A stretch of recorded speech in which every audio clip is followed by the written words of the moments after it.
You're listening to Bold Hearts, Big Moves, the show for female entrepreneurs who want it all: a thriving business, deep self love, and fulfilling relationships. I'm Erin Anderson, and each week we will dive into how to set stronger boundaries, make empowered choices, and show up in life and business with boldness, authenticity, and heart. Because let's be real, the money you make is directly related to the love that you have for yourself and the strength of your relationships. So if you're ready to lead with love and make those big moves with those bold hearts, let's dive in.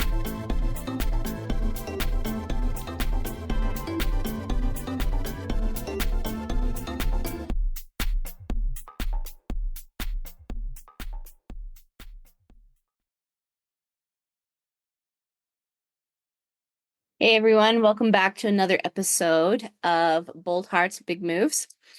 Today we're talking about a question that I get a lot, and that is, how do I know if my boundary is working?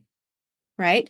Well, we've definitely gone through the magic 7 boundaries. You've got your listening boundary, your talking boundary, your physical boundary, your sexual boundary, your energetic boundary, your time boundary, and your money boundary.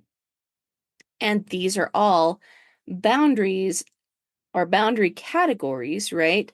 That you can use to help you understand like how to create your boundaries and what they need to sound like, how they need to work for you. Because let's be honest, boundaries are not really well taught in society. They haven't really been well passed down from generation to generation. And we always hear like people talk about like how we need to set boundaries. But then we're like, what? What is a boundary? What even is a boundary? So let me go through some really good examples. I had a friend of mine post some things on Facebook about the differences between what boundaries are and what an actual boundary sounds like. And before I kind of give you a couple of these, let me just also say the person that wrote these and these examples, I'm going to give credit to them. That's The Less Stressed Lawyer by Olivia Vizicero, I think is her name. But she gives some beautiful examples here, and I really want to put them here for you so you can kind of hear like how she uses her boundaries, because they're excellent. And the difference between what a leaky boundary sounds like versus what a really proper boundary sounds like. And a proper boundary is, okay, well, if this is what you're going to do, this is how I will respond. And I want you to listen how she does that. You can't email me on the weekends, right? That is a leaky boundary because that does not speak to what you will do, how you will respond. It just simply says you are not allowed to do this.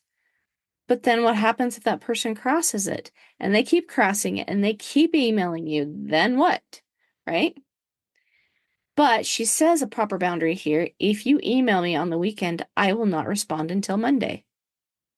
So if you do this action, this will be my response. Here is X that results in Y. Here's another really good example, right? A leaky boundary. You can't talk to me like that. Okay, well, so what? What are you going to do if I keep talking to you like that, right? But a proper boundary is, if you talk to me like that, I will hang up the phone. Or if you talk to me like that, I am going to leave the room. And maybe your boundary might be a few steps in the process. I was just actually reading on social media today about a sweet lady, a sweet gal, whose husband was demeaning her uh, about her finances and yelling at her and screaming at her. And this lady is an entrepreneur. She's a business owner, and she's like, "I'm so tired of this. her husband still owns the majority, like earns, I should say, the majority of the money. And she feels like at this time she cannot leave, even though that's what she ultimately wants to do. So if that's the case, then a proper boundary might be, I don't appreciate how you're talking to me, and I'm going to leave the room. But if he's going to follow you around the room, or if he's going to follow you around the house, if he's going to block your exits, block you from being able to do anything so he can just sit there and scream in your face, maybe your boundary needs to be a step-by-step thing. And that needs to be something along the lines of, okay, A, get my, I am going to get myself in order. I'm going to be able to provide for myself. And then I am going to leave and go to a hotel room. I want to be able to make sure that I can pay for a hotel room should I need one. I want to make sure that I can pay for my safety should I need safety, right? That was a two-step type of boundary, and it wasn't one that she necessarily needed to communicate with him. It was what she decided to do for herself. Okay. One more here. Um, Maybe you might be taking a look at an employee and the employee isn't showing up the way you want them to. So instead of saying you need to do a better job, you might want to say instead, if you don't make these specific changes or improvements by the end of XYZ date, I'm going to give you a negative review, or I'm going to have to try to find somebody else, or like, what is it you are willing to do? And this is why this is powerful, is because a boundary is set upon how you choose to respond to certain situations, to certain stimuli, right?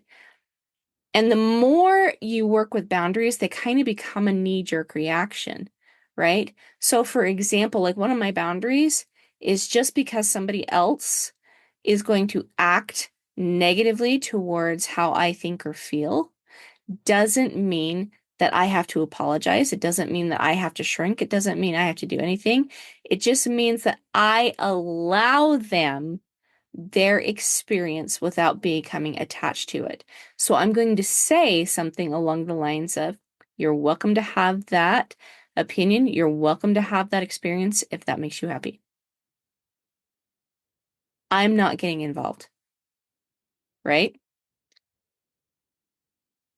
I choose what I do. And that's what these boundaries do.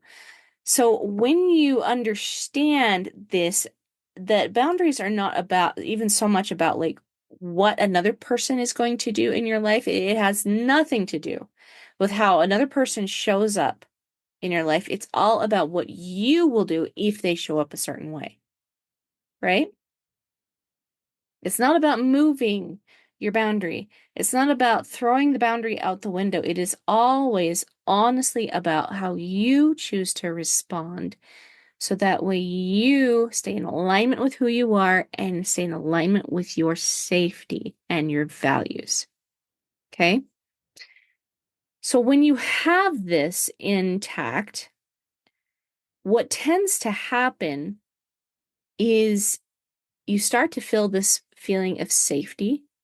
You start to have this feeling of peace, and you start to understand yourself in a much more loving light.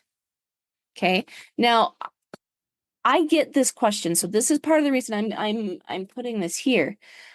Understanding yourself in a loving light is not the same as understanding yourself in a narcissistic one, okay? Loving yourself means also taking ownership for all the good and the bad. It is not saying I have no faults, that I'm perfect, that if you point a light at any of my faults or any way that I need to improve, that you're wrong. That's actually somebody who has very low boundaries. But when you talk about, hey, you know, I want more love in my life. I want more support in my life. I want to feel more joy in my life. Well, then that also means that you need to look at yourself in a loving light. You need to love yourself, all parts of you, enough to be your own best friend. And that looks like being honest with yourself. When something doesn't go right, you may decide, okay, I need to step back for a second and see how I could have improved that situation. Um, you guys know that I love to give you guys like real life, real world examples of how these boundaries work, especially from my own life. And I could see this boundary actually in play today. I pulled up my listening and taught my listening boundary today. Um, I was in a meeting and there were several of us entrepreneurs meeting together, and the one gal that was there, she was talking about inadvertently how she didn't feel supported. And she didn't realize that's what she was talking about. And in the end, she wasn't really even open to hearing how she wasn't supported or how that was actually one of her biggest struggles, right? Uh, and I chose to try to explain it to her, to ask her, like, how long have you not felt supported? And I think that she shut down and she shut me down in that meeting because I came off a little too strong. And at first, I was just kind of like, well, okay, right? But then I noticed, and if you remember, we definitely do want to like pay attention to the emotions that come up when certain situations happen in life. I was noticing I was feeling kind of embarrassed and I was feeling kind of frustrated and I was kind of feeling a little angry. She had every right to not take on that advice. Every right.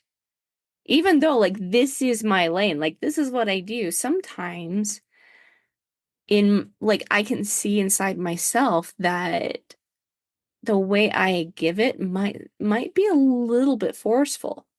And I think that's what happened in this situation is it just kind of ran her over. And so she felt pretty uncomfortable around me for the rest of that meeting, and she had good reason. I didn't handle that very well, right? But I love myself enough, and my boundaries are such that I can make mistakes to the point of recognizing my faults do not mean that they are the summation of my whole.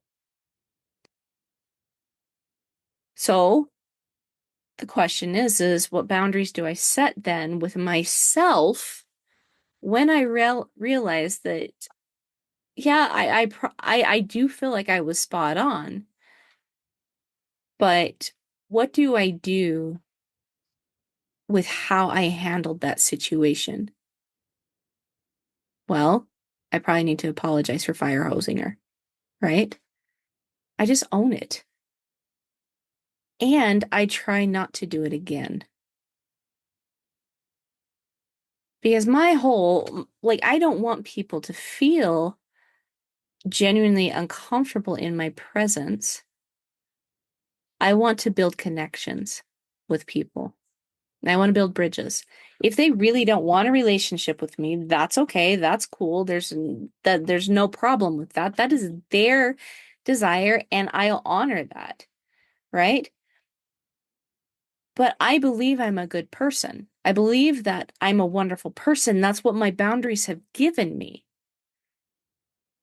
So when I accidentally make a mistake and it hurts another person, it doesn't mean that I'm bad. It just means that what I did didn't really work very well.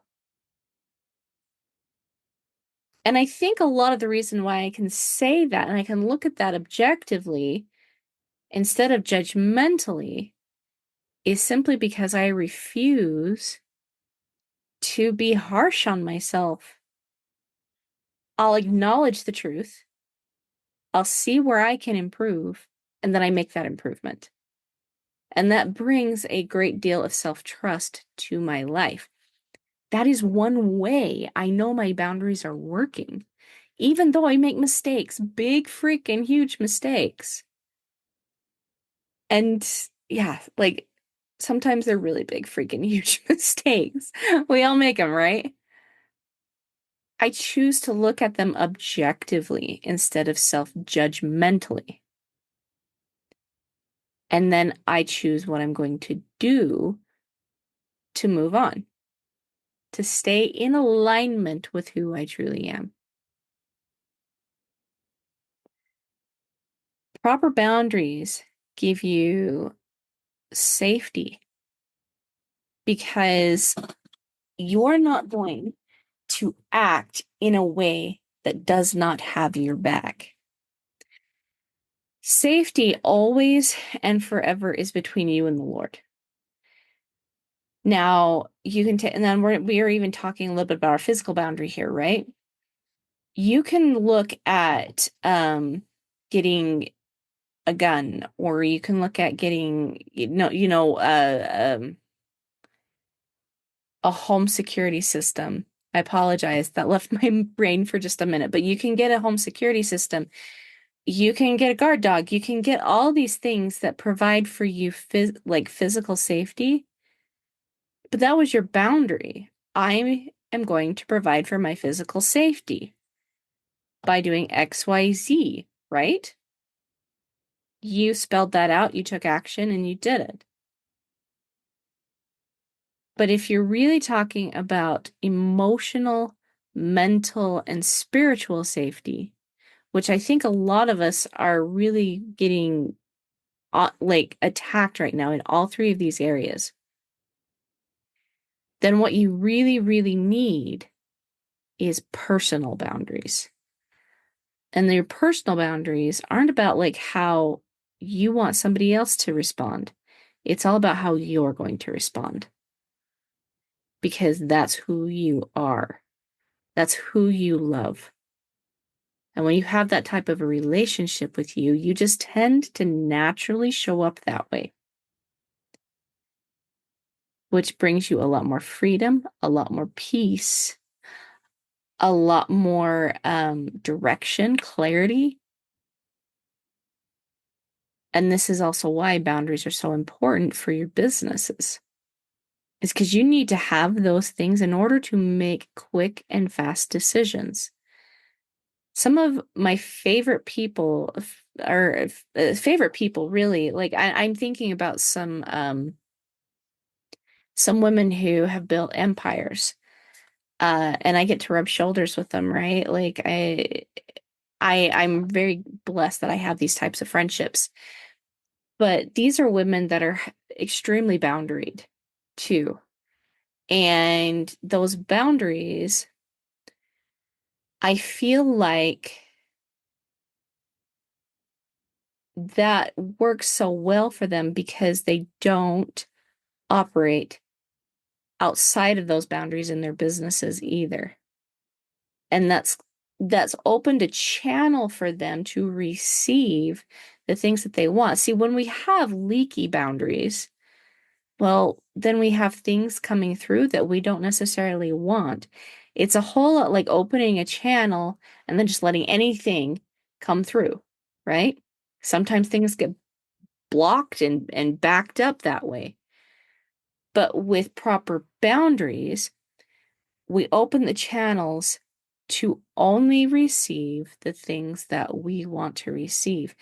And this is part of the reason why, my clients are seeing amazing, amazing miracles in their life. Like, one of them was just able to release like years of uh hard feelings towards a family member because she just decided she was not going to be manipulated.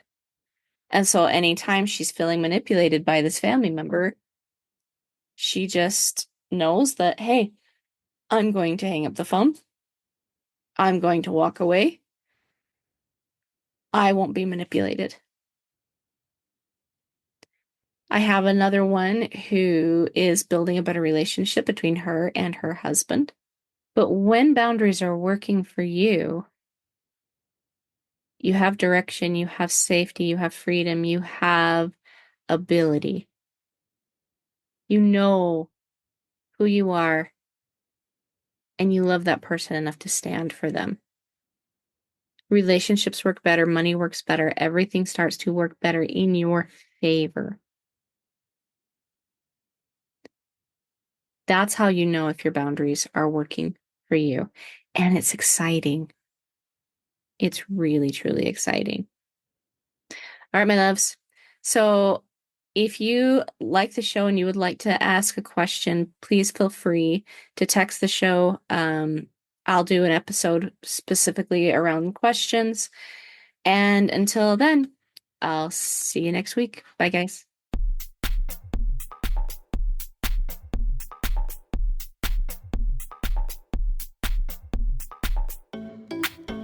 All right, Boundary Boss babes. I'm super excited that you tuned in with me today. Make sure you tune in again next week as we chat about more Boundary Boss babe topics. We're going to get into so many other things about how to set boundaries with your business, how to set boundaries with your relationships, so you can truly have the time, the money, and the flexibility that you are seeking. So tune in next week. Make sure you subscribe to this podcast. Let your other boss babe friends know about it. And also, if you've got any questions, make sure you submit them into the podcast by clicking on the send us a text message at the bottom of the podcast description. I look forward to seeing you guys next week. See you later, boss babes.